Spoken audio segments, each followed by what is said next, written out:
We're live. We're going to talk about this thing tonight. I don't know. I'm kind of at a loss for words tonight. It's Frank. It's Kerry. It's the House of Orange. Tennessee drops the ball again tonight on the road.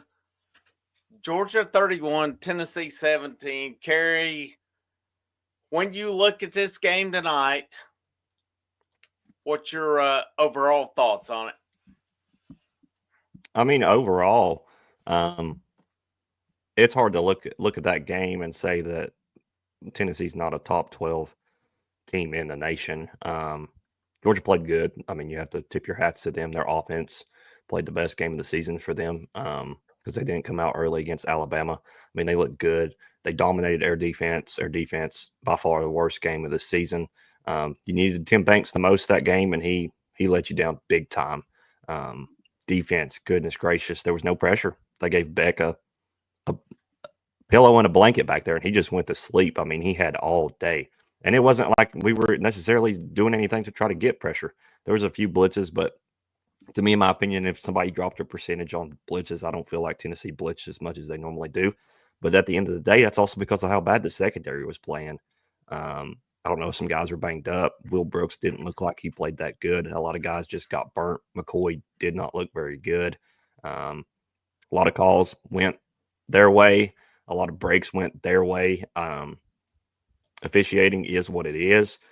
At the end of the day, we lost because their defense, their front seven, that's supposed to be a top front seven in the nation, got completely dominated by their offensive line and their tight ends. So I won't blame the loss on the officiating. They dominated us, but then again, they've dominated us for the past few years. So it would have been nice. I thought we had definitely had a chance there sitting at halftime, especially with the 10-0 lead, to make it at least a game that goes down to the wire. It hurts a lot giving them that touchdown there at the end. So they cover the spread. They win by 14. If a playoff committee, they just look at the score, which they've done for a lot of teams in the playoff. That could hurt Tennessee. I don't know where Tennessee sits at the playoff ranking. I don't know the BYU Kansas score right now. Right now, to me, of course, I think they're in the 12-team playoff. I don't care where you put us, just get in, and that's all that matters. I think we take care of business after that. I think we can beat any team on a neutral site, and I think you saw that tonight. You play Georgia on a neutral site, you have a whole lot better chance in round two, in my opinion. I mean, you proved it in the first half. You can put two halves together, and you're definitely in a great position to win the game. You've said it since we started the preseason hype of this team, the preseason talk of this team, and I've asked you, and you've been very specific. I feel like tonight was that night that drove your point home. I was like, when it's all said and done, do we trust Tim Banks? Is he that guy to get it done? He still has to prove it. He still has to prove it. I mean, this is what is it? What game are we in? 10th or 11th game of the season right now, and hats off. I mean, every game before this has been great. The Arkansas one, that one was definitely a disappointment. You can't let them score 19. You kind of handed the game away to them because of the failures on defense. They just didn't necessarily score the points. Tonight was the old Tim Banks, whether you want to admit it or not. Front seven got dominated. Secondary looked abysmal. Guys running wide open. There was, honestly, if you go back and look at the game, they don't get the push off on the pass interference. They catch some of the balls, especially the one on the touchdown. They could have won that game by a lot more. Then at the end of the day, you could flip it. Tennessee could have won that game by 2 scores. It was the breaks of the game, but every break seemed to go Georgia's way, unfortunately. But Tim Banks, man, tonight was abysmal. It's going to be hard to firmly believe that I can stick with him to get a head coaching job like people want. Like, he's gone for a head coaching job. Tonight doesn't prove it. If he played that awful tonight with that talented of a front seven, you're rotating 14, 15 guys on the defensive line, and you get no pressure whatsoever and hardly any tackles for loss. It's just pretty disappointing.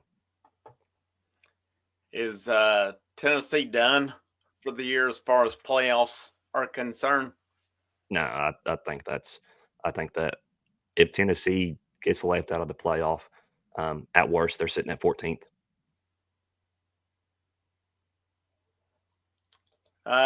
If you looked at halftime, what did you feel Tennessee's chances were? Because you and I texted with buddies of mine. Man, we felt like we felt pretty good at the half. I felt great at the half. So avoided a disaster. We were in this thing, but I mean, did you foresee that the disaster would happen in the second half? Was this Alabama last year all over again? the officiating in the second half was one by one with the second half of the Alabama game last year. The thing is about the Alabama game last year in the second half, you showed no life on offense. At least tonight, the offense did show life. They had plenty of chances. Got to catch a few more balls. There was a few plays that I feel like definitely could have been caught. Nico played a great game in my opinion. I thought he handled the second half well, considering he's coming off a concussion, and I don't care what you say. He played an absolutely amazing game just to be barely out of concussion protocol. Read the defense pretty well. Second half, things got kind of away from you. And there at the end, I don't think they ran Dylan Sampson at all in the last, if they had the ball twice in the last two drives, in the last like 9-10 minutes. I don't remember them running Dylan Sampson. So they kind of abandons what's gotten us this far. So that was just so disappointing to see.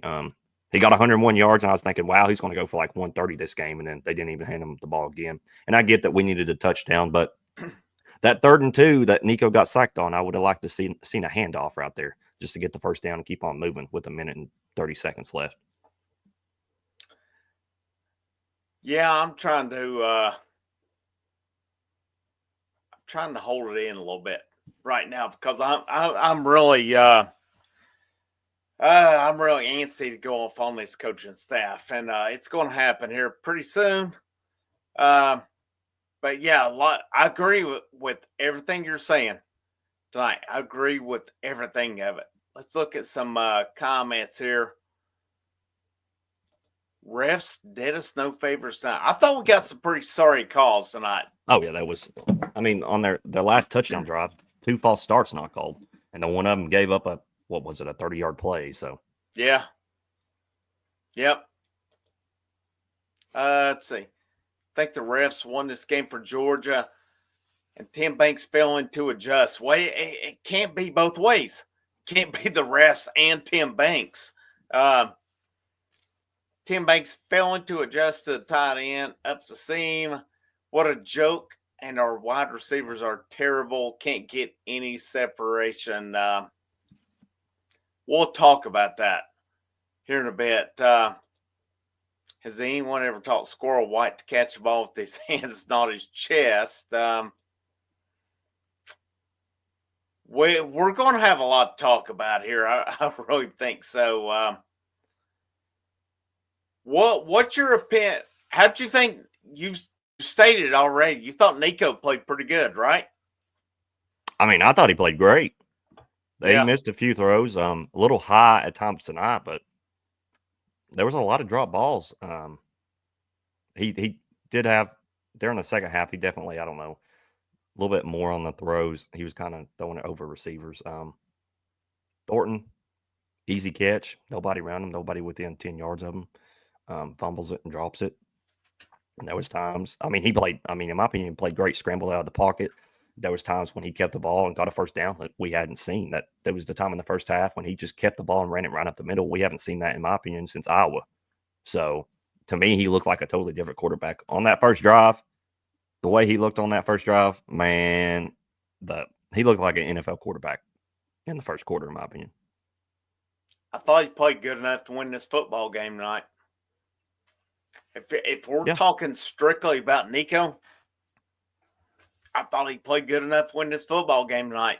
Here's the bottom line. His wide receivers, as has been the case all year long, did not help him out. And tonight, the defense, That was, in my opinion, the worst defensive effort of the season. And this has been the case with Josh Heupel versus Kirby Smart. It's not so much been the case of Kirby Smart has shut down Tennessee's offense. Here's what's been underlooked, in my opinion. We have not shut down Kirby Smart's offense.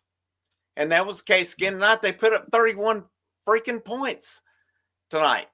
This was an offense that last week was abysmal. We come out tonight, we put out a defensive performance that Georgia dominates us. It is what it is. That is the difference. People want to look at this game with Tennessee and Georgia, and they want to say, well, Kirby Smart's shutting down Josh Heupel's offense. Nope. That's not the difference in it. The case is Josh Heupel's defense cannot shut down Kirby Smart's offense. On the night tonight, looking at the comparison, 453 to 313. Yes, Tennessee's offense not being able to do their job has a lot to go into it, but Georgia's offense, man, that's the difference in this series to me. And did Carson Beck even get touched all night? No, not that I know of. No, I don't think he did. Which was I don't think he did either. awful. And that's that was one of the things coming in. People were saying, well, Tennessee defensive line will dominate Georgia's offensive line. They didn't. It was the other way around. Oh, yeah. It was another one of those nights where our coaching staff basically proved that they're what's the word I'm looking for here? I don't want to underestimate them, but I don't want to overestimate either. Who, Georgia or Tennessee? Tennessee's, are they middle of the road coaching staff? What do you think? The coaching staff? Staff's great. I mean, this is year 4 of Josh Heupel, and you're competing with a team that won back-to-back national championships just a year or two ago. Like Heupel and the coaching staff is so far ahead of program right now. Like it's ridiculous. Like we really shouldn't have competed tonight. If you take a step back at it, like this is year 4. He had an awful team that he inherited, and you're one loss on the season. You should have won that game. You go into Georgia tonight. It's coming off back-to-back national championships. I get it was a year or two ago, but they're still Georgia. They still had one loss last year, and because they lost in the SEC championship game, they just didn't get get into the 14 playoff. So, I mean, I'm not going to complain. I mean, Georgia is what Georgia is. They're a great football team, and they're a great program, which sucks to admit, but like they're not by any statement starting to build what Alabama did. In my opinion, they still have to win another national championship or two, but they're definitely on the right road. If they were a healthy team this year, I think they're probably the number 1 team in the nation. They'd probably win last week if they're a fully healthy team. I'm not complaining. I mean, year 4, and you go into Athens, you're tied at halftime. You didn't necessarily self-destruct totally in the second half. You didn't, like, I get that they scored 14, we scored nothing, but we've seen Tennessee in the second half and Georgia just crap the bed, and they scored 20, 30 points in the second half out of nowhere, and that was just a year or two ago. So I think the one thing I will say, tonight's performance compared to 2022 was 3 times as better. You can't convince me otherwise. And the 22 team was better. And this team tonight actually showed up. They showed up for a half. They showed up for most of the third quarter. They just let things get away from them in the fourth quarter, and some of that goes down with the officiating and just the defense. 2 big false starts not called on the last drive. Definitely could have changed things, but then again, that's football. Breaks don't always go your way. Does this look as bad tonight if we would not have lost to Arkansas? Yes, I think it does. Because at that point, if we beat Arkansas, even if it was the last second, we sneak out of there. I mean, tonight they're not favored by 10. They're still favored because they're still Georgia, but they're definitely not favored by 10. I would say the line would be around 3 to 4 points. And if they're favored by 3 to 4 points and you lose by 14, I don't think the committee looks at that very well, in my opinion.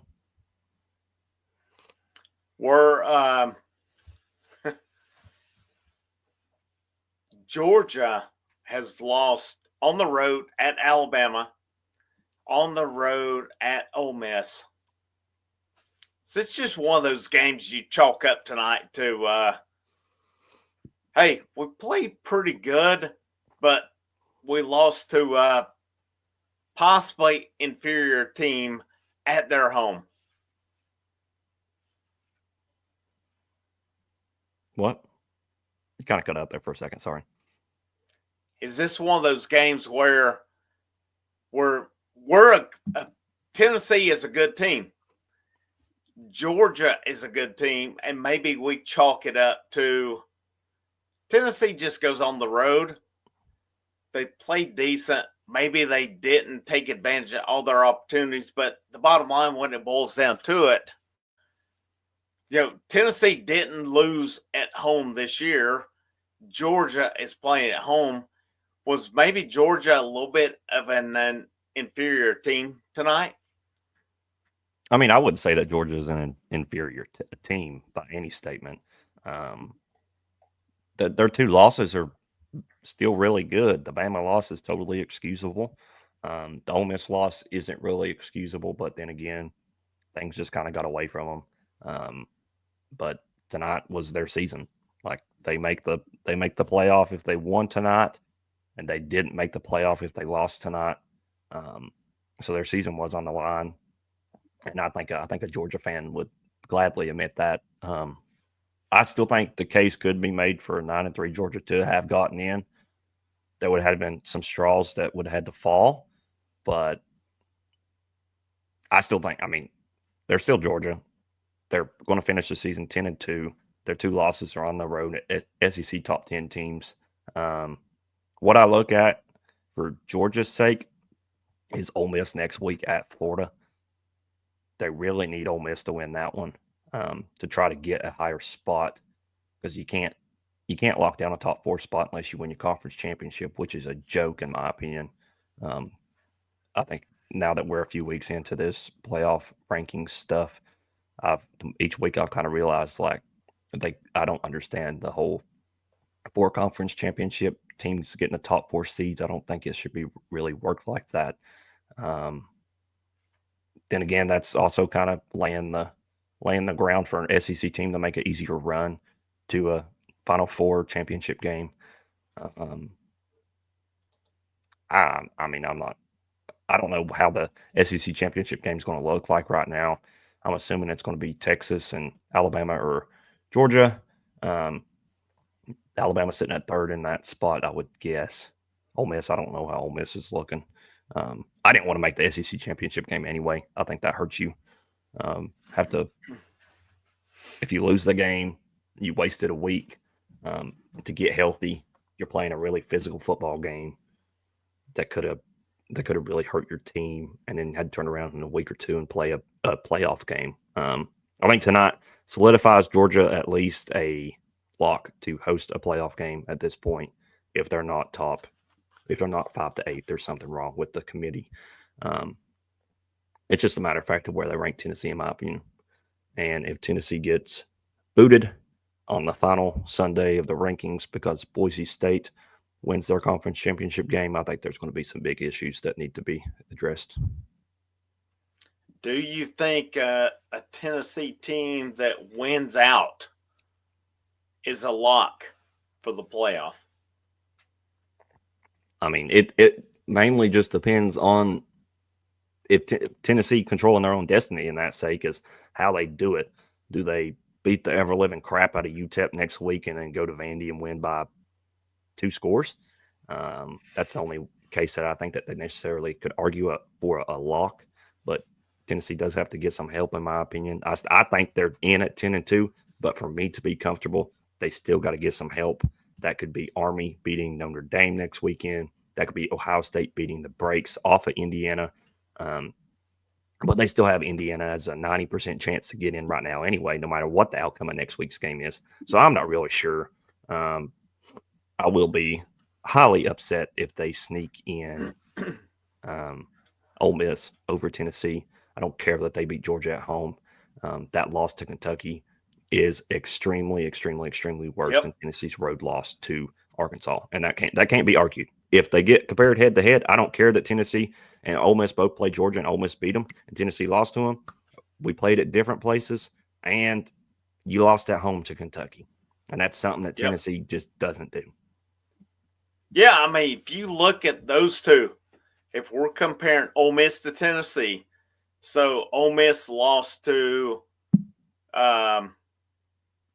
they lost to Kentucky, and they lost at LSU in overtime. All right, there you go.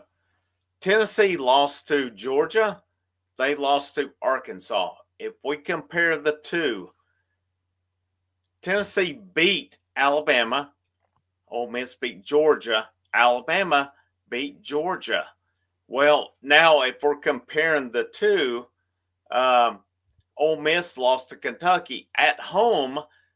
Tennessee lost to Arkansas on the road. It's a pretty much a no-brainer which of those is worse than the other. Losing to Kentucky at home versus losing to Arkansas on the road. It's not even an argument, in my opinion. No. It's really not. And if you take in the fact that Ole Miss lost at LSU at night, Bama just walked in there and beat the ever-living crap out of them and essentially not only ended their season, possibly that was the start to get Brian Kelly out the door because, I mean, LSU lost today at Florida. And in my opinion, Florida didn't even play the greatest, and Florida could have made that game a much bigger differential than it was. But Florida gave Tennessee help today, and that's something that needs to be talked about because LSU falling apart like they are, that's a big help. And you could also get more help. Vanderbilt plays at LSU next weekend. So Vandy beats them. Tennessee beats Vandy. That helps Tennessee. Big time. I mean, I think LSU's out. I think Missouri got knocked out today with South Carolina beating them. I don't see why Missouri was still in the conversation. I don't. 2 losses. Nothing more. Nothing more. They've beaten nobody. They're overrated. South Carolina did have to beat them late. I turned it off because I figured, well, South Carolina's going to kick field goal and go to overtime. And, well, I'm watching Tennessee game, and I see South Carolina wins in a regulation. So, but I still think Tennessee, man, something I feel like all year, those first couple games, it's like, man, this thing's rolling. For first few games, it's just never clicked.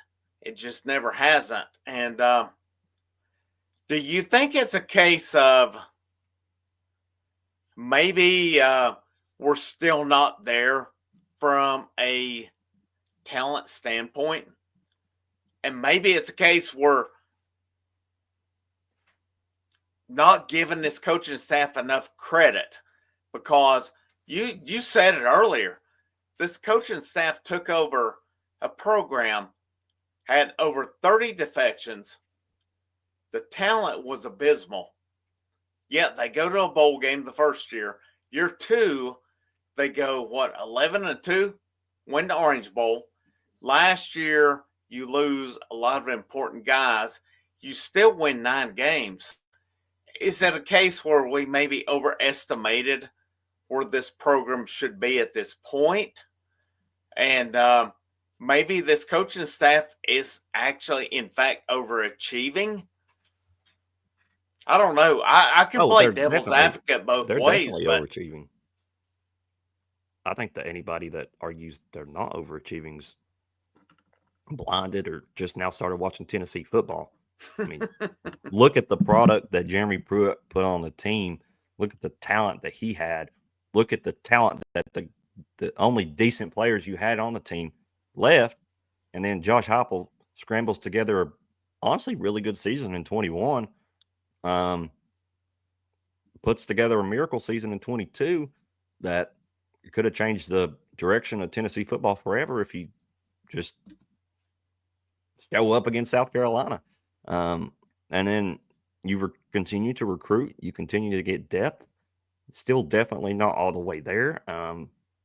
Tonight was a little bit of a disappointment from the depth standards, especially at the linebacker spot. That was disappointing to me tonight. The Philly loss definitely showed tonight. You put in a young Jalen Smith, and he played okay in my opinion. Caleb Perry, he's not good and it's unfortunate that he is having to play in this position. In my opinion, he's just not good enough, and that put a lot of pressure on Arian Carter. Arian Carter, I think, played a good game. What I saw a lot tonight was Jeremiah Thielander on the sidelines and Jalen Smith in his spot. And that didn't sit well with me. I don't necessarily think that Jalen Smith had done enough to earn a spot over Jeremiah Thielander. I think you ride or die with Thielander at your middle linebacker spot. Let the kid grow.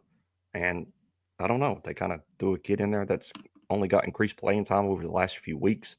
That's definitely not playing the game that big, because I guarantee he didn't play that much against Alabama. So I was definitely really disappointed in the linebacker play. But then again, I'm disappointed in every single player on the front seven. Are you ready for me to throw you a bone here? You can. Who are you firing after tonight? Everybody wants to fire somebody. Who are you firing after tonight?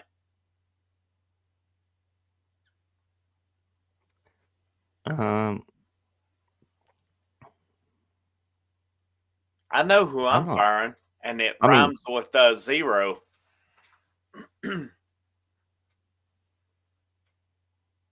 I don't 0 that.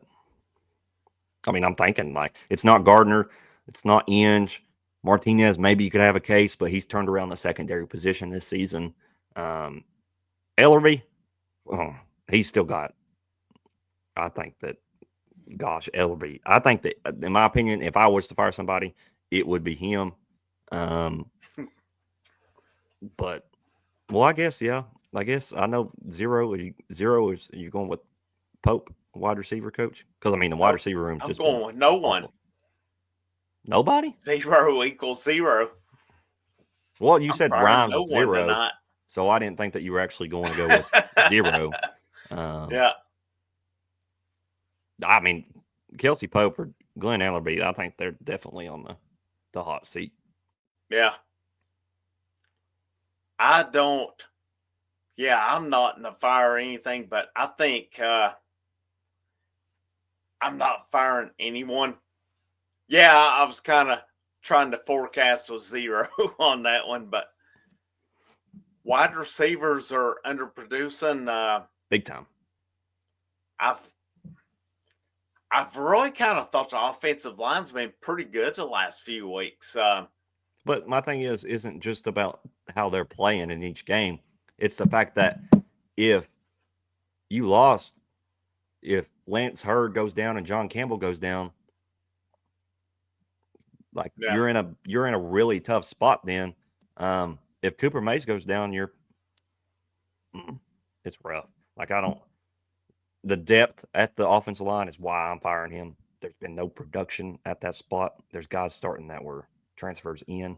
So I think that spot's been definitely a disappointment. Hey, dude, 26 watching. I got news for you, man. we're at 315 right now Yeah. through all platforms. So, no, we're not just at 26. We're at 315 right now. We're having a hey, thank you guys for tuning in. I'll hit on this for just a minute, but thank you for the support. Thank you for this is one of those nights. Fortunately, not all nights are going to be great nights, and I think we're analyzing it pretty good tonight. I don't think we're flying off the hook. I don't think we're the sky is falling. I don't think we're just like ready to send the whole staff off tonight. I think we're pretty realistic about this one tonight. I think the man right here, I've let Kerry explain a lot of this tonight. He's in a lot better position than I am to explain it tonight. He's done an awesome job. You know, it is what it is. It's the SEC. They talked about it on game day this morning, how we could potentially be in an 8-way tie. Well, Florida got beat today. Missouri got beat today. So the best case for Tennessee is what? We're in a 6-way tie, which would be pretty good. I don't think it works out better for Tennessee, but at the same time, you know what? I'm disappointed tonight because I thought it was a very winnable game. Yeah. But Definitely. I don't know, man. I didn't feel it was just a total crap the bed night. I No, felt it like wasn't. I felt there were a lot of good things. My biggest disappointment was we got nothing on Beck tonight. Beck probably left that game without even as much as somebody touching his jersey tonight. And after what Ole Miss did last week, that disappoints me. I don't know if that's a case of Tim Banks crapped the bed tonight. I don't know if it's a case of Georgia adjusted. I think that's what we don't take into account a lot of times is when a team has a bad week one week, we just expect they will not adjust the next week. And maybe Georgia did. This is Georgia, their staff is what they are. I mean, they're not a bum ass staff by any means. So, no, I don't know. I felt it was a very winnable game. I think Kerry has broken this thing down perfectly right now. It is what it is. I mean, let me hit this super chat right here. Thank you, Aaron Young. Appreciate you, man. Did we overpay for Nico 2 years and still not putting up points? Here's where we got to break that down, though. Has Nico even had a full year yet? He's a redshirt freshman. And Well, I mean, not full year starting. yeah. He did come in early. He was an early enrollee. He was here for the Orange Bowl. I still think that he's got a lot of growing that's going to get done. He looked great tonight at times. Showed a lot of upside. I thought he made a lot of great decisions. I mean, it's a freshman quarterback at the end of the day. You don't just have a freshman quarterback come up and out of nowhere and just dominate the SEC. That just doesn't typically happen. He gets a better offensive line. And he's a whole hell of a lot more dangerous. Wide receivers catch the ball. His stats are a whole lot higher this year if the wide receivers actually knew how to catch a football. I was going to ask you, is it all on him? No, absolutely not. Guys all around him are letting them down at times. So wide receivers letting them down, offensive lines letting them down. Tight ends, I can't harp on the tight ends. Running backs blocking have let him down a lot this season. But he's still got to be extremely thankful for Dylan Sampson. I mean, the kid over 100 yards tonight and a touchdown. That's perfect. Like, he's the best player you got on your team, and he's He's doing a great job right now carrying us. What would you have done differently tonight to win that football game? If you were Josh Heupel, and obviously you're overseeing the offense, the defense, and we can sit here and say, yeah, we would have got more pressure on Carson Beck. But we also have to look at it as maybe Georgia countered what Tennessee was doing. But if you're Josh Heupel, you're overseeing the whole thing. What would you have done differently tonight that you think would have helped this Tennessee team be better and possibly even win this football game? If I was Josh Heupel, let's see. There was a few scared play calls, in my opinion, or scared decisions, I should say. He decided to punt it at times when I think is the right football move, but it's not the right move in a night game in Athens. It didn't put you in a chance to win the game, considering how bad the defense had been playing. They were moving the ball at will against us all night long. So I think he probably should have went for it a time or two instead of punting it. I think there was, I can think of 2 opportunities like that, possibly even 3. It was disappointing to see that. From the defensive side, I can't harp on Josh Heupel for the defensive side, considering he's not in control of that really. He's just in control of the coaches and pretty much the big decisions. Defense, there's so much that the defense could have did. There's so much. I mean, it was all 3 levels, just played awful. Defensive line, linebackers, secondary, they all disappointed us tonight for the first time this season. But if you had to go back to the offense, I don't know. I didn't feel like he ran the ball necessarily as much as he should have, considering the dominant game that Dylan Sampson was starting to have. And there was also, there at the end, towards the end of the third quarter and in the fourth quarter, it was kind of throwing the screen passes, which it didn't make a lot of sense to me. It was some questionable plays, questionable decisions. I still think Heupel played a great game. I mean, not played a great game, coached a great game. I thought in my opinion, he made the right decisions. But looking back on it, the punts, deciding to punt the ball, this hurt us. But he was thinking the same thing I was. Thought the defense would actually do something and get a stop, and they didn't. So I wasn't gonna get mad at him for deciding to punt the ball whenever I thought it was the right move. Yeah. Let me hit this one here. Perfect Blind Guy says, Trex, I'm trying to be nice so I don't get banned. Trust me on this one, man. For disagreeing or us having differences of opinions, or you're not going to get banned on this one.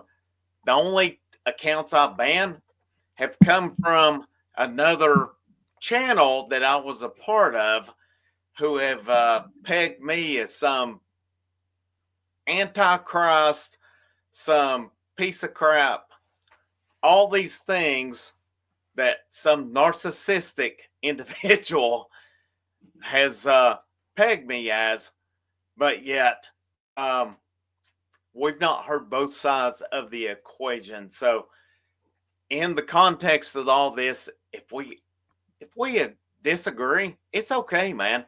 It's cool. This channel, people can come on here and have fun. They can disagree and such. The only people I banned have come from worshiping another channel and coming over here spewing off a bunch of nonsense where they don't want to talk UT football, UT basketball, baseball. They just want to spew stuff that makes absolutely no sense to anyone on this planet, other than if you're a part of that. So, not to go down a rant, Carrie probably knows where I'm coming from on that one. It's stupid, to be honest with you, but nobody's getting banned on here for just disagreeing. Trust me on that one. Yeah, you make good point. To me, if I'm Josh Heupel tonight, What do I do to win this game? I don't know. I probably get, I think the biggest thing, I get a little more aggressive with my offense. I don't know what that leads to. The defense, obviously their worst game of the year. I don't know what they could have did more. Could they have played? Are they bringing too much pressure and just not getting to the quarterback? Could they have played more conservative? Man, I don't know tonight. I felt like in that first half, it seemed like Tennessee's defense. I mean, even my wife, we're watching. She's like, "We're gonna get a pick at some point. We're gonna get an interception." And it's like, it seemed like Georgia was really chaotic and nothing ever came of it. And I felt like as the game went along, Georgia settled down. So I don't know if we just didn't take a lot of opportunity based on it or what. But I still look at it. I said this a few years ago when I was a part of that other imbecile channel, that it's going to take a while for Tennessee to get to where they really want to get to from a depth perspective and stuff. I'd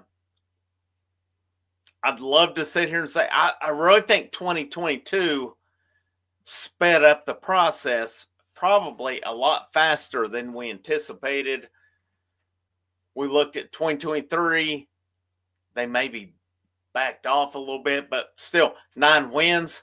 If that's a down season, we'll take that after a lot of years. And now this season, I think 10-2. I don't see any reason to lose to UTEP. We can say what we want about Vandy. There's never going to be a point in time I'm going to expect to go down and lose to Vanderbilt. And I fully expect we're going to kick their asses in 2 weeks. It is what it is. And we'll let the playoff committee decide it at that point. I'm not that down on the coaching staff. If I had to pick anybody out tonight, I've got to see it out of Glenn Ellerby, but I want to see one more season out of him. And the reason being because this offensive line is still being praised around college football. What will they do next year when you don't have Cooper Mays, you don't have Spraggins, you don't have John Campbell, you don't have Carriage, you don't have Lampley, and all these guys? Can you truly develop the talent if you're Glenn Ellerby? On the other hand, Kelsey Pope is my guy who's on the seat right now. You got talent. We keep hearing about this talent keeps getting better and better. We bring in a Mike Matthews who can't see the damn field, a Braylon Staley who's apparently a freaking burner who can't get on the field, yet we got guys who can't make plays out of here. There's a disconnect somewhere on this, and I know Kelsey Pope is very highly thought of, and I think highly of him too. Where's the disconnect this season? We can't blame it on Joe Milton this year. So do you think this team finishes off 10-2? If they don't, there's problems. If they know what's on the line and they go into Vandy and they crap the bed, then we have issues. That's a scenario that we've talked about on the show before.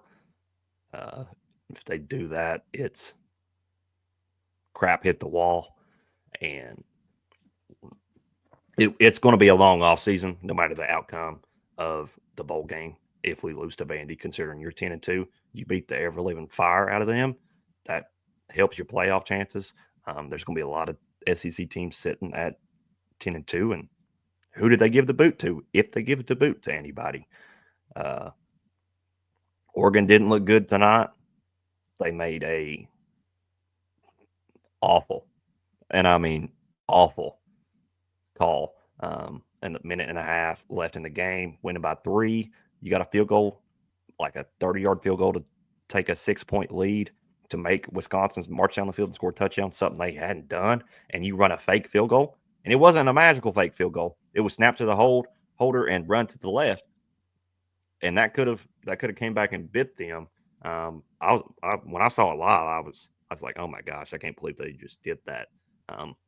They did get the tip and the interception and won the game, but there's teams that I think will fall. I am rooting for Oregon to win the Big Ten. I am rooting for Ohio State to beat the Ever-Living Fire out of Indiana next week, even though Indiana, they still probably put them in there. If they put 11-1 Indiana over 10-2 SEC teams, then we got issues because they have no good wins. And let's see, Notre Dame. I'm the biggest Army fan in the world this week. That's all I can say. If they sneak in 10-2 Notre Dame, then things are rough. But Notre Dame still's got 2 tough games. They play Army, Yankee Stadium this week, and then at USC. I don't know if USC won today. I know it was a close game. Yes, they did win? like 20-20. Okay. I mean, there's a chance. I know they got the new quarterback in there. If they could run back out Miller Moss, he's good too, in my opinion. I watched him in the bowl game last year, and he lit whoever they played up. I mean, he looked like Tom Brady in that bowl game last year. So Notre Dame still got a tough rest of the schedule. If I was on the committee, I'd punish them for the Northern Illinois loss because that's inexcusable. If it's an SEC team and if they finish the season at 11-1 and had a loss to Northern Illinois, I can't honestly say that they would put them in unless it's like Bama or Georgia or possibly, I don't know. I'd throw in a third team because of brand bias. I don't know who that would be. Maybe LSU, but I don't know. We'll see what they do. Don't panic this week. The rankings this week, unless Tennessee's sitting at 14th. If Tennessee's sitting at 13th, 12th, 11th, or 10th, we're still in a really good spot. The fifth conference championship winner is going to hurt somebody, unfortunately. I don't know how much Boise State ended up winning by tonight, but I know it wasn't they were down 14-0. I know that. I know they came back and took the lead, but man, if they put an 11-1, well, I guess they do have to put an 11-1 conference championship in Boise State in over, which is just that's gonna be hard. What's the point of a 12-team playoff and you put the top 12 teams in when 5 teams get a gift in, even though they're not necessarily one of the top 12 teams? Yeah. It's like the NCAA basketball tournament. You have 68 teams, yet not necessarily your conference champion for the season makes it. It's NCAA at its finest. Aaron Youngs for $2 says, "Is it a weight room issue for the D?" I would say no. I would say it's just a case. There is something with, I think we look at most of the season and we've been pretty happy with the defense. The Arkansas game is the one I say, I'm going to take this one here. The Arkansas game is the one I would say the defense didn't get the job done. I mean, everybody's talked about Alabama. They talked about them on game day. When Jalen Milroe's rolling, this team is hard to beat. Tennessee dominated that Alabama team. They dominated them. They beat them, 20? What was the score? I can't even remember off the top of my head. Tennessee, Bama? Oh, sorry. Yeah. 24-17 was the final score. There you go. Tennessee kicked Alabama's asses on that night. They held Jalen Milroe to nothing. He did nothing. That Alabama offense, if Tennessee's offense was clicking on even 50% cylinders, that's a blowout. And to me on that one, it's a good question, though. Is it a weight room issue? I think it's more of, for Tennessee's coaching staff, I've said this along the way, there's something with this Georgia game. I don't know if it would have mattered if they were playing in Knoxville tonight. Georgia has figured out something with Tennessee's defense and offense to where I thought it was a step in the right direction what Tennessee's offense did tonight. It wasn't perfect, but I still thought them getting 17 points and they could have gotten more. But to me, this was the first game all year they've given up over 20. Georgia has figured out something along the way with their offense where they can score on Tennessee defense. I don't know what it is. I think it's a physicality thing. I think it's their offensive line is just that stinking good that they can. I mean, what's gotten Kirby to where he is today is a great defense and an offensive line that they can just put the ball on the ground and just run the ball down your throat. And the quarterback doesn't necessarily have to go out of his way to win games for you. Stetson Bennett did develop into a guy that won games for them when they needed him to. That's one of the craziest things I've ever seen is him come in as a starting quarterback and turn into a guy that's kind of just managing the offense to turn into a game changer like he did. And I think Georgia's offense allows kids to do that. I think it's disappointing to see the season that Carson Beck's had if I was a Georgia fan. In my personal opinion, seeing him Carson Beck last year in person, I think the kid's a great quarterback. I was a big Carson Beck hater going into the game last year, and then seeing him not even miss a throw last year, that changed my opinion.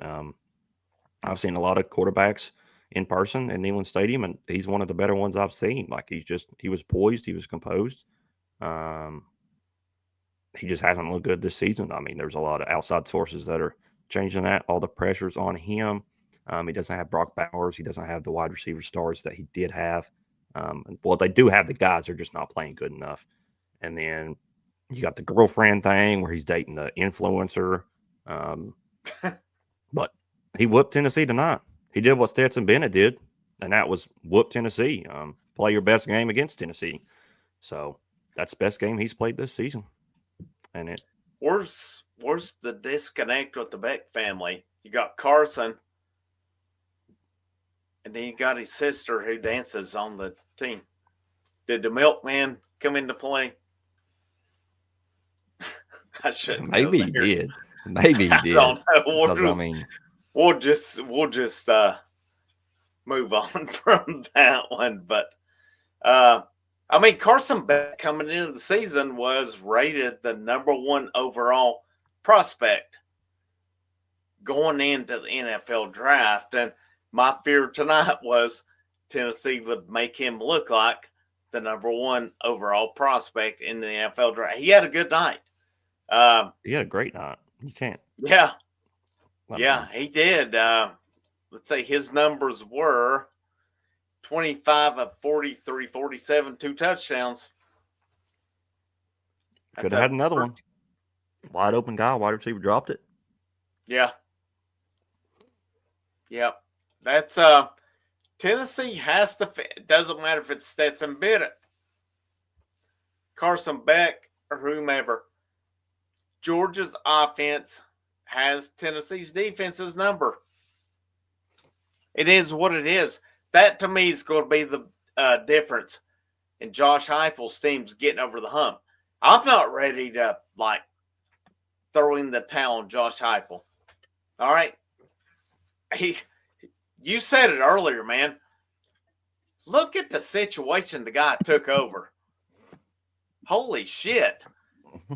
Over 30 guys transferred out. Yeah. Hendon Hooker was not even the starter going into 2021. And then they hit fool's gold on that one. All of a sudden, this dude, it's like, all right, we have something. And Hendon Hooker was not like at Virginia Tech.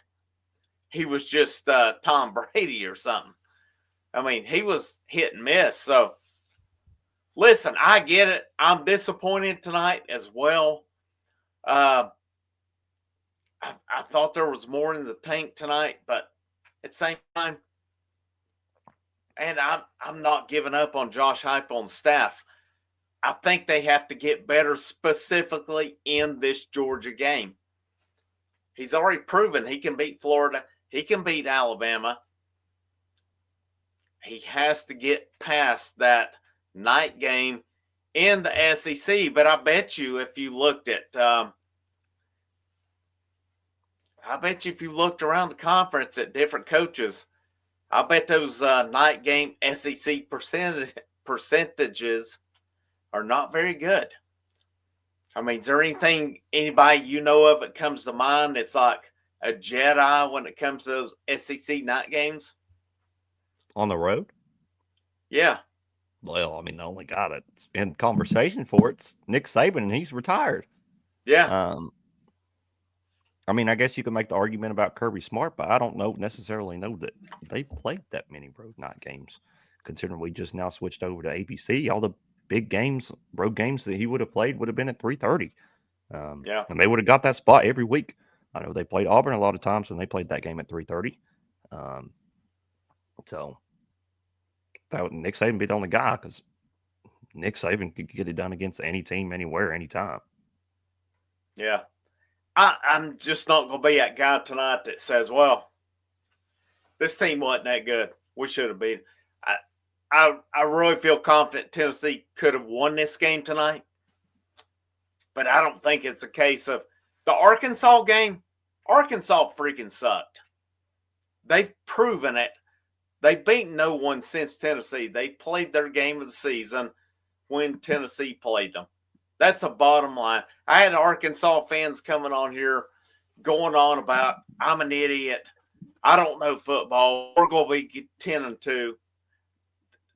I got to catch myself on a couple where they're garbage. Arkansas is absolute crap. And we shouldn't have lost that game. Tonight, yes, I think it was winnable. There is no shame to me in losing to Georgia at night. It just isn't.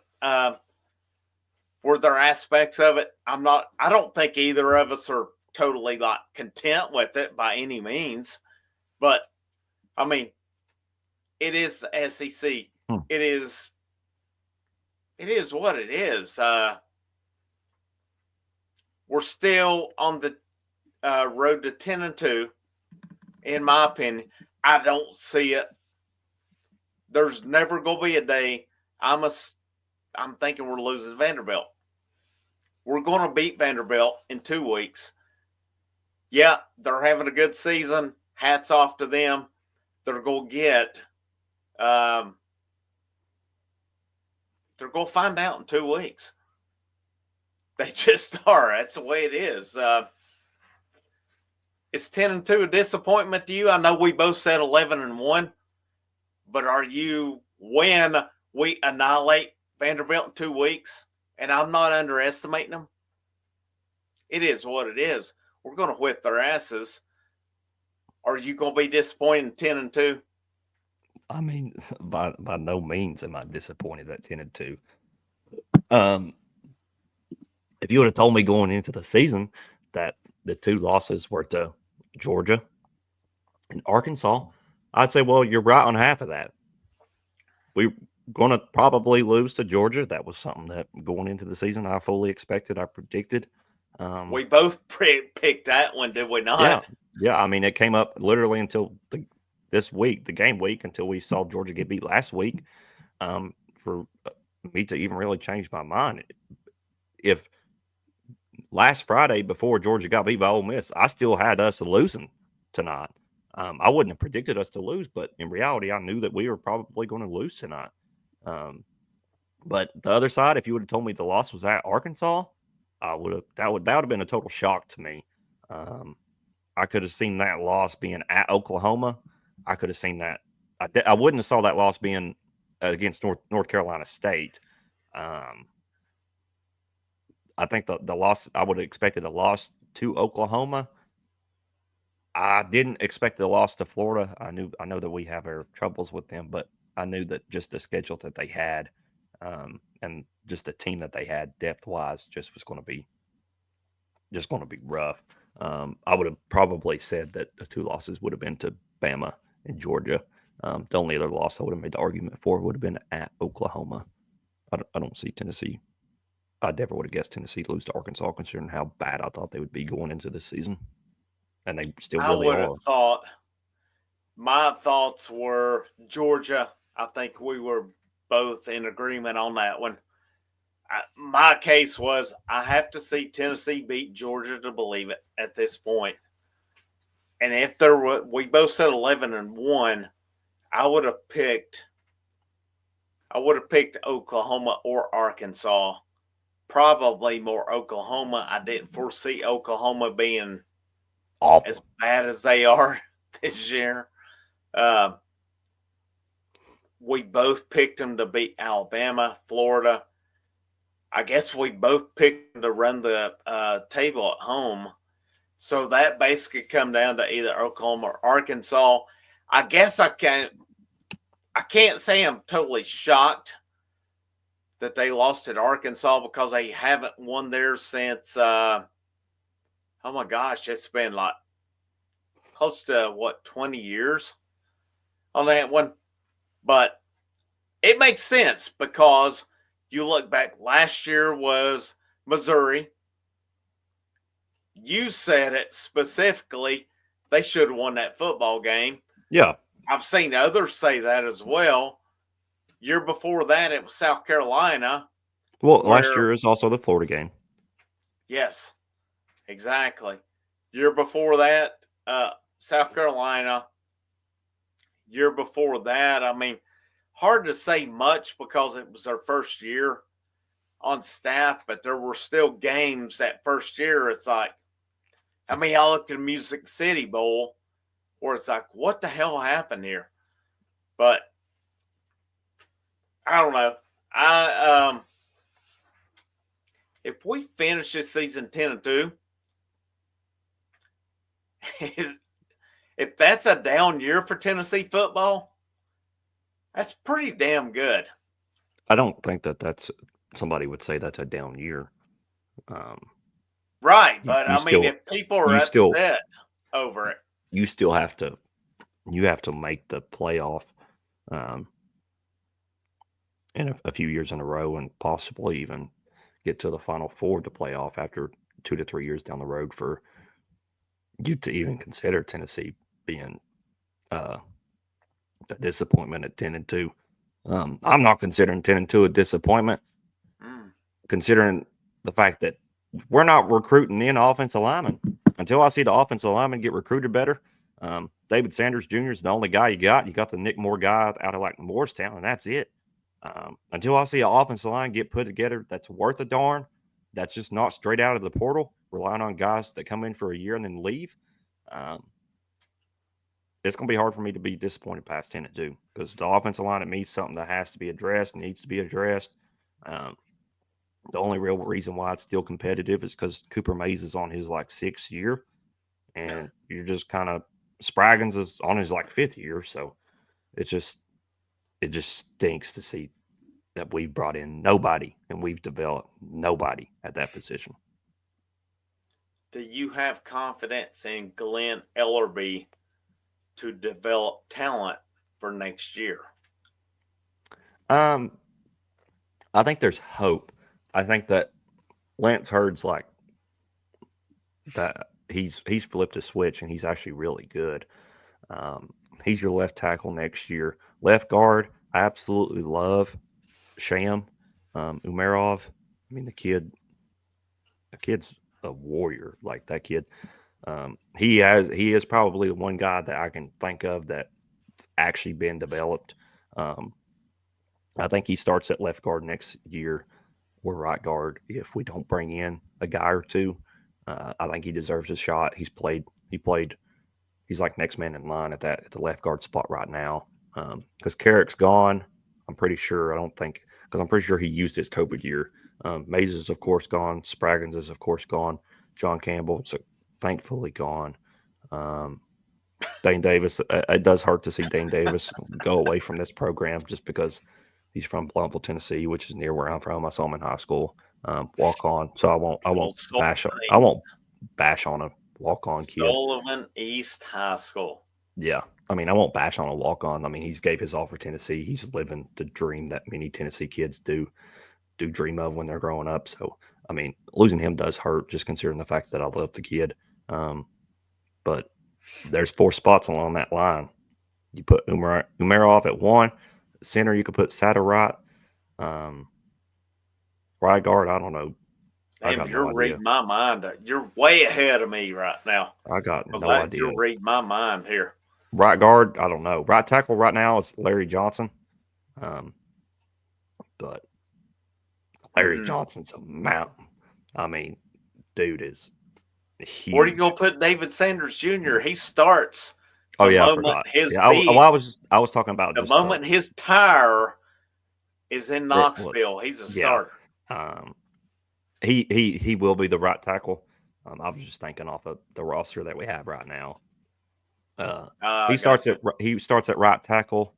Him and Larry Johnson do split time. I think Larry Johnson does play a lot more next season.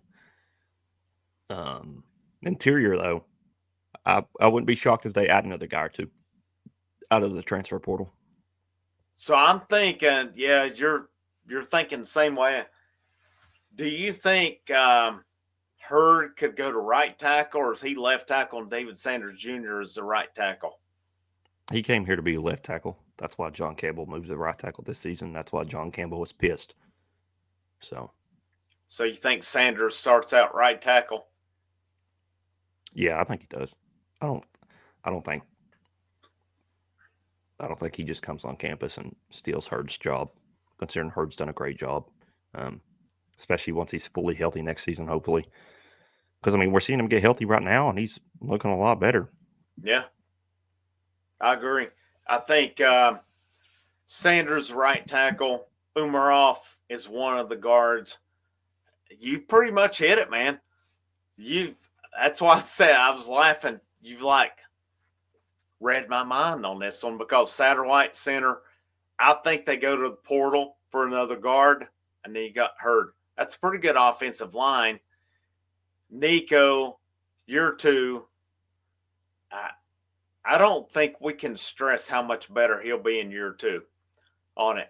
And one point I was going to hit, talking about Glenn Ellerby and his offensive line. Do you think guys have a ceiling in terms of what I mean by that? They get to a point, yeah, they're pretty good football players, but they are what they are at that point. They've hit that point, and it's not that they're not working hard. It's not that they're not learning or progressing, but at the same point, they hit a ceiling. They are what they are at that point. Do you think that's the case with some of these guys on the offensive line? Yeah, I think that's definitely the case with a lot of guys on the offensive line. Carrick still has room to grow, considering he hasn't played as much as some other guys. He's been one of the better offensive linemen that we've had this season, game in and game out. I wouldn't say Cooper Mays is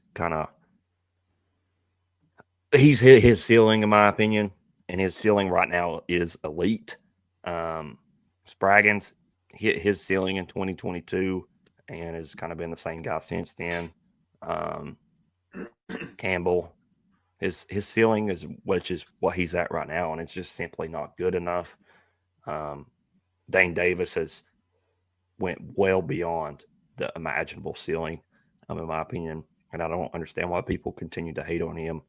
He's a walk-on that's given your team everything that he can, and he's not performing at an awful level. I get that he makes a few bad plays, but he's not what Ollie Lane did last year and put him at center last year at Florida and hit the self-destruct button. And just, I don't even think that Ollie Lane played a good play last year at Florida when he was under center. Yeah. I'm kind of lost on this. Cason Moore. Gaston. Oh, Gaston. I'm not worried about Gaston Moore. People I've seen nothing out of Gaston Moore. Listen, man, it's nothing. I don't disrespect the guy. There's a reason I wanted Nico to play this week. Gaston Moore to me. Maybe Gaston Moore leads Tennessee to victory tonight. Oh my gosh. But I'm not on that. I'm not on that boat. I'm just not. To me, I don't think there's enough out of Gaston Moore that I think there's He's a big just a backup difference. He's just a backup quarterback. That's all he is, and he knows that's Yeah. all he is. That's why he stuck with Josh Heupel in the first place. He's just a backup quarterback. He's not the backup quarterback next year anyway. You have Jake Merklinger and you have George McIntyre coming in, and then like that, your spot's gone at that point. Year after that, Faison's coming in. Faison could be the starter at that point. I think in a perfect world, Nico. Yeah, Nico, man, he's had a lot on him this year. He has, and he's probably had expectations on him like no one else. If the 8 million stuff is true, yeah, that's contributed to it. It's more than 8 million.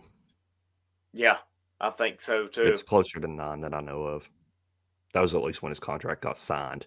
When he was in high school, it was 8 million was just the ballpark. It was closer to 9, and then you have some incentives and stuff. So, I have heard this from.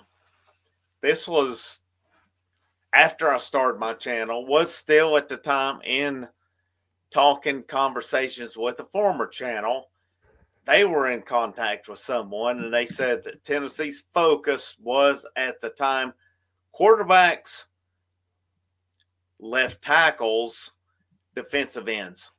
That was the focus of NIL, making sure they got the best quarterbacks, the best tackles, the best ends. Well, that's pretty accurate if you look at it, because they're recruiting quarterbacks really well.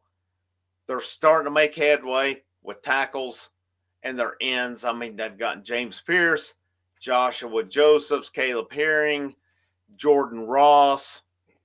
Look at what they're bringing in. That matches up pretty well with what Spire is doing on here. Tennessee's NIL collective is very good.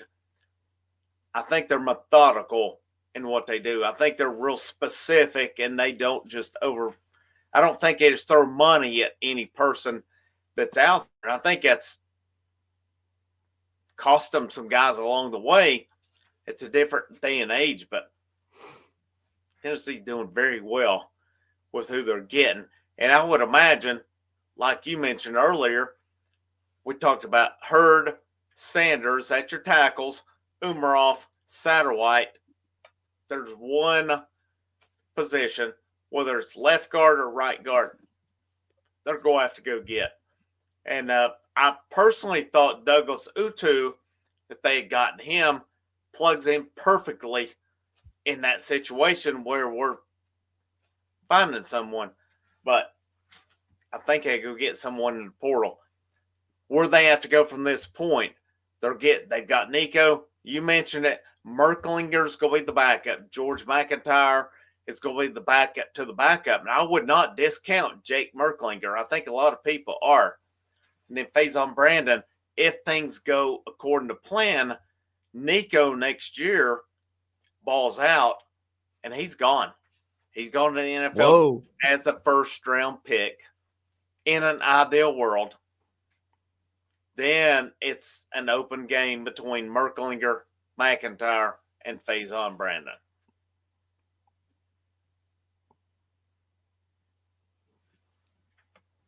The biggest man that Tennessee fans have hated this week, Mr. Chris the Bear Felica, however you say his last name, tweeted out at 11:37 p.m. yesterday, and there really isn't a world where a 10-2 Tennessee team shouldn't be a playoff team. But who the hell knows what's going to happen? I mean, if he's saying that Tennessee should be in after he just took from Tennessee fans all week, including myself, I get the guy doesn't know anything and that he continuously is just awful at his picks. But if he's saying that, man, I think it's so hard to me to see a Tennessee team getting left out at 10-2. Because at that point, Texas is in, Bama's in, Georgia's in. The argument has to be made that Tennessee should be put in over Ole Miss. The bad thing about Ole Miss is they got to win at Florida next week. Yeah. Lane Kiffin didn't do it in the 1 year he was here. I understand that in 2009, whenever we played at Florida in the Swamp, they were the number 1 team in the nation. But he's still a Tennessee coach, and I think that's something that always will haunt Tennessee coaches is playing in the Swamp. So Ole Miss has to win one next week. Texas A&M, you can't make the case for them anymore either. Really, their best win was LSU, if I'm not mistaken, and now look at what LSU's done. So, and in Texas beating nobody. They have beat nobody. You could say if you just look at them blindly and say they beat nobody, you'd say, well, they whooped the fire out of Florida. Florida didn't have Lagway. They're on their 3rd string quarterback. So I don't know. I think Tennessee. I firmly think Tennessee gets in. I don't know what position it's in. There's still a possibility that we host. I think we should host. I think it's good that we don't make the SEC championship game. I already have read one tweet tonight where a Georgia fan is pissed about making the SEC championship game, just considering the fact that you're getting banged up. You're playing another game, so and then you got to turn around and play another game a week or two after that. And that's your season. The SEC championship game isn't your season. College football playoff game is your season. I think if 2 teams make the SEC championship, they should be in the playoff. I don't think both teams will. I think it's the same for the SEC and Big Ten. I think both the 4 teams in the championship game in both conferences both get a pass into the college football playoff, in my opinion. Yeah, I think you're setting a bad precedent if two lost teams go to the SEC championship, one of them loses, and all of a sudden the team is sitting at the house watching gets in over the team that played and lost. I think that's setting a really bad precedent, and I would not put it past the NCAA to do that. But it's I'm like you. I can't see a world where a 10-2 Tennessee team is totally out on that, especially one who's beat Alabama, who everybody is proclaiming is this just great team. The Arkansas loss is bad, but I'm like you. If you're comparing Tennessee's 2 losses versus Ole Miss, which is worse, losing to Kentucky at home or losing to Arkansas on the road? To me, that's a no-brainer. It's not even an argument. No, it's not even close. And so, I know the Arkansas loss does not look good for Tennessee, but we can't sit here and ignore Ole Miss losing to Kentucky at home. No. We just can't. If that's the case, Ole Miss is out. Ole Miss, that's a horrible loss for them. And if we're going to look at teams throughout the way too, the South Carolina football team's pretty freaking good too. We need to put them in the conversation over, because I would put them ahead of some other teams. They should have beaten LSU. They got robbed. They should have beat Bama. I'm still pissed about that game. The LSU, for sure, they got robbed. They absolutely got robbed on that football game. Bama was one, they should have beaten them.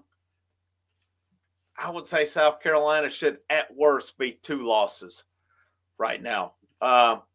Like you said, who in the hell's A&M beat? LSU? LSU's not that freaking good. Mm-mm.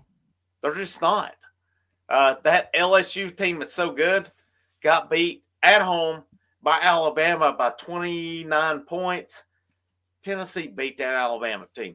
They're Ole Miss is out.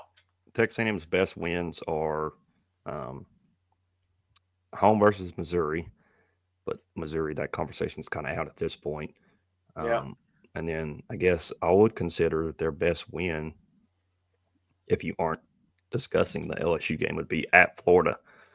But let's see. At that time, that's a totally different Florida team.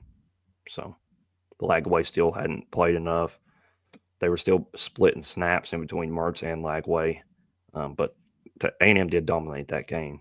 So, but then again, they got the tail whipped. They got annihilated whenever they played at South Carolina. So yeah, South Carolina beat the piss out of them. To me, A&M out, LSU out.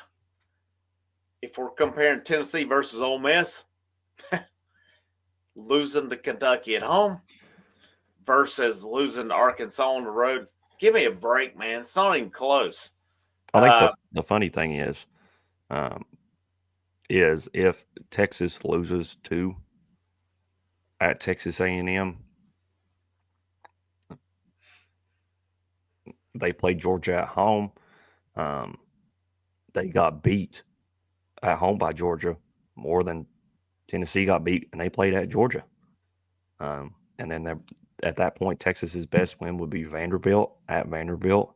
They played an awful Florida team without their starting quarterback. They killed them, of course. And I get they won today at Arkansas, but Arkansas was driving down the field in the fourth quarter. The guy fumbles the ball and blows the game. But at that point, in my opinion, if he doesn't fumble that ball, honestly, Arkansas had that game very close to winning. Like, that was Arkansas had a chance there at the end, and I thought they were going to pull it off. And whenever he fumbled the football, it was just a shot to the heart. Well, who was to blame? He was running. He had broken outside the tackles, and he's running out in the open. The corner came in because he was worried about the guys inside, and he just wasn't. Ball got knocked loose, and Texas recovered it, and then marched down the field. And I think they scored a field goal because Arkansas had a chance to tie or take the lead. So who gave Love a bad name? You said shot through the heart. I said, who's to blame? Oh, boy. Oh, Frank. The jokes are flying tonight. I don't know where. Do you want to score update? BYU Kansas. Yeah, absolutely. Oh my gosh, I haven't seen that in a long time. They did not. Oh my gosh, Frank. Oh my gosh, I can't believe I watched that live. It is 13-10 BYU in the fourth quarter. 4th and 14 at your own 40-something yard line. Kansas is going for it.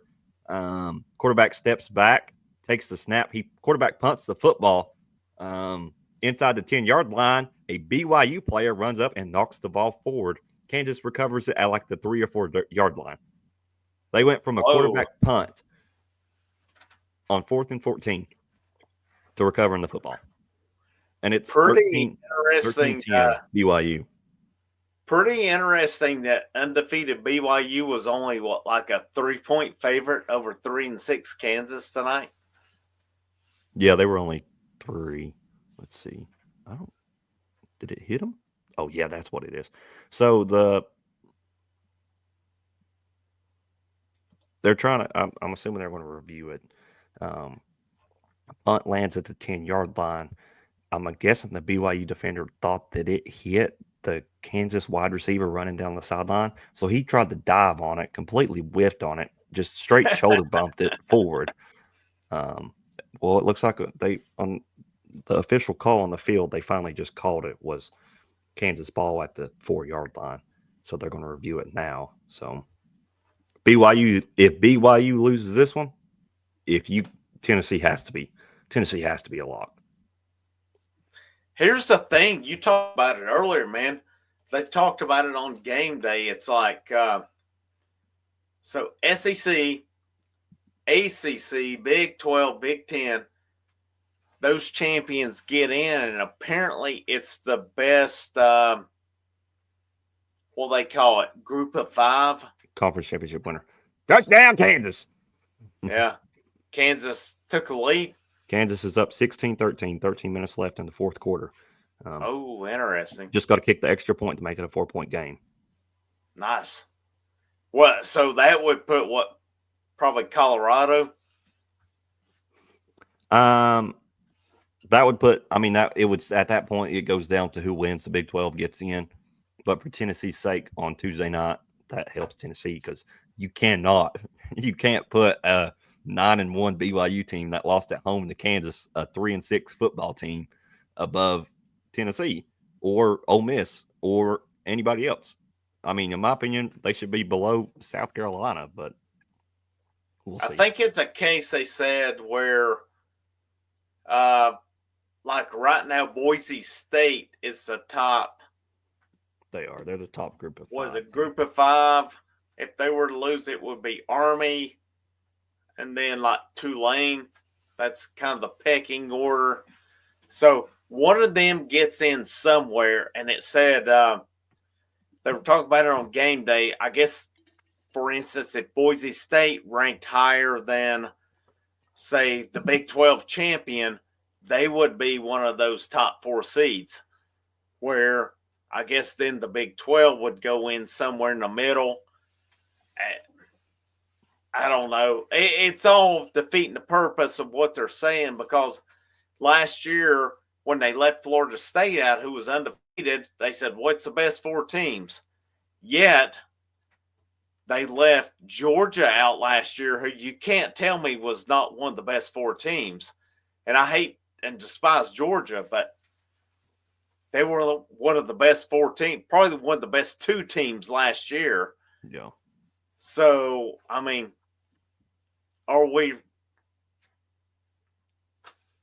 it's the NCAA. It's a nightmare. It is what it is. I can't see why Tennessee would be eliminated for losing to Georgia at Georgia. That's just stupid to me. I can get Arkansas going against Tennessee, but we can't go there. This freaking idiot, what's his name, Bud Elliott, I saw earlier this week, was like, well, yeah, Tennessee's out and Ole Miss is in. People said, well, why are you putting Tennessee out? He's like, the Arkansas loss. And they said, well, why is the losing to Kentucky at home not a factor? He said, because they beat Georgia. So are we totally neglecting the fact that Tennessee beat Alabama, who beat Georgia? Who knows? There's so many narratives, so much stuff out there. I mean, I'm like you. I don't see how, if Tennessee, if and when, not if, when they take care of business against UTEP and Vanderbilt, Tennessee will beat Vanderbilt. I never expect to lose Vanderbilt. I don't expect to this year either. When they go 10-2, Tennessee should be in the playoffs. You can't sit here and tell me there's not a case for it. And when Indiana loses to Ohio State, Indiana has beaten no one. Penn State has beaten no one. Texas has beaten no one if they lose to Texas A&M. I mean, there's just so many ways. If we're going to play it one way, we have to play it across all of them. Is what it is. Who knows? We'll see. It's going to be a nightmare. There's going to be teams who are pissed when it's all said and done, but this is a good one. I totally have a whole plan thought out, made out. What's going to happen on this when it's all said and done? And I agree with the general on this one. When it comes down to it, you're going to have 2 major big-time conferences. You're going to have, I don't know what they'll be called. but more or less you're going to have the Big Ten, who's backed by Fox and now CBS, possibly NBC. You're going to have the SEC, who's backed by ESPN, ABC, which is all pretty much the same thing. That's going to be your two things. I could see it going the way of, you'll probably know what I'm talking about here, the Premier League. You've got, say, 20 teams. I would love to see a promotion relegation system. Yeah. With it. You bring in these teams, say the SEC has their 20, but yet we've got this next tier, League One, League Two, or the Championship League, Coastal Carolina, all these teams, they can make their way up. These teams that don't hack it, they go down along the way. It's going to be a super league, if not two super leagues. I think that's where it's going. I don't think it's a matter of if. I think it's a matter of when it happens along the way. But I think we're going to wrap up. We've had a lot of conversation tonight. Bottom line, we both picked Tennessee to lose tonight. I said earlier in the week, I don't think either one of us picked the game. I think we both felt confident on it, but I picked Tennessee win 24-17 tonight. Okay. Yeah, you did. That's right. I said I wouldn't pick it till I saw it. And yeah, I'm upset. I thought it was a winnable game, but we're still building. I think we're still all right. If we lose to Vandy in 2 weeks, yeah, I'm going to have some questions. If we lose to Vandy in 2 weeks, yes, I'm going to be furious. That's inexcusable. I agree. And I think it's no disrespect to Vandy. I just don't expect to lose to them. And I think we're better than them. And I think our defensive line should, which they didn't do it tonight, but I think they should handle Vanderbilt 2 weeks. I think Tennessee should get out 10-2, and I think it should be in a playoff berth. There's not going to be in a world where I don't think a case can legitimately be made to leave them out on it. We've had a hell of a cast in here tonight, 380 right now. That's pretty cool. Make sure you hit the subscribe button. Hit the thumbs up, share it out. Appreciate all that. Thank you for the support. There's a lot, man, going on here. Basketball's going in full swing. Football's going. And I can assure you this. When it comes to baseball, you're not finding a better place for baseball anywhere. Frank's got you covered. Frank is the man on baseball. Frank was the man last year. Frank is even more the man this year on baseball. We'll bring it in. You're not going to find a better guy on that. We're going to wrap this thing up. This dude right here is rock and roll tonight. He's killed it tonight. He's been awesome. This is Kerry, Frank, House of Orange Sports Channel. Last but most certainly not least, go Vols.